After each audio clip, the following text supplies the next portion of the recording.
hand tractor or two-wheel tractor. Ngayon, itong setup na to, dapat may engine dito eh. Kasi usually ginagawa ng mga kumpanya, kagaya nito, nakasulik-lik, yung ginagawa nila, maraming engine yan. For example, ito, kung minsan yung nakakabit dito ay Briggs & Stratton na engine, kung minsan Kubota, kung minsan Platinum or Honda or ano. Ngayon, katulad na sa engine testing, may varying load at may continuous load testing. So, ito nga pala yung water brake dynamometer. Bakit ulit water brake? Kasi water yung nag-brake. Ito yung hose na nakakabit sa gripo doon. At ito yung hose na nilalabasan ng tubig. So dito, sa pagpihit nito, dito ka nagbabari ng load. Yun. So, ginagawa namin dito, kung sa engine every 100 RPM, dito every 5 kilograms or 10, depende sa engine. So, yun. Varying load test, speed, dito weight, kasi may moment arm ka, so dapat masasolve mo yung torque. So, speed, weight, RPM ng engine. So, may tachometer kami na hawak. Umiikot yung crankshaft ng engine, nasa pulley siya. So, yung pulley yung kinukuha na namin. Pulley ng engine, tsaka axle shaft. Yun. So, continuous. So, may rated speed ang engine. Dapat doon nakaset. 5 hours. Yan. So, yan yung sa varying load test at continuous load test dito. Ngayon, kung makikita nyo sa setup na dyan, dito, ano po ito? Ito ay isang,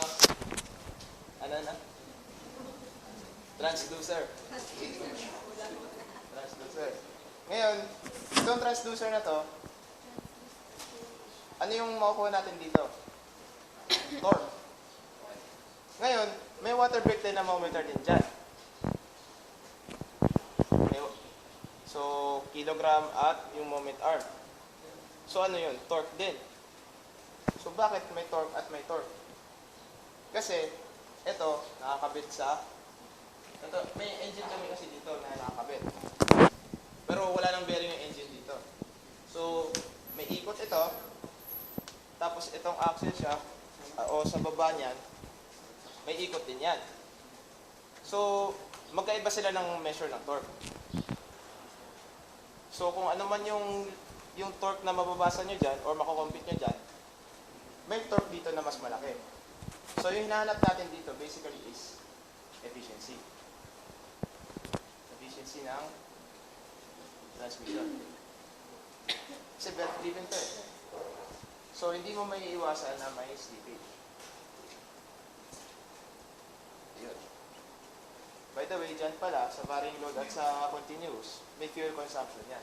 Dito, wala. Kasi walang bearing ng engine. So, yun. Any questions?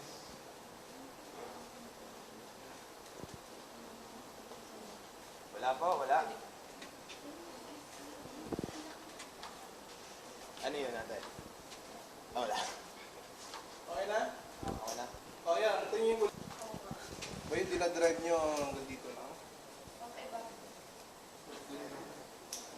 Tapos ito yung boat type na ba doon? Na floating tiller. Yun yung original na pagong. Ito yung small version nila, ang babae daw. Ito. Na pagong. Okay. So, I think it's 0.7 pa lang. 0.7. Okay, may version sila pang babae. Kasi may mga workers kasi na babae. So at least maiaangat man lang nila. Yung 6.5 na. Gender 6.5 na. Okay? O, din yung isa pa rin kuliglig na yun, ang haba rin ng handle. Lakas. Ay, kuliglig. Kuliglig at traction type 2-wheel tractor. Yun yung technical term natin. Guliglig is the common name. Okay na? Rotabator.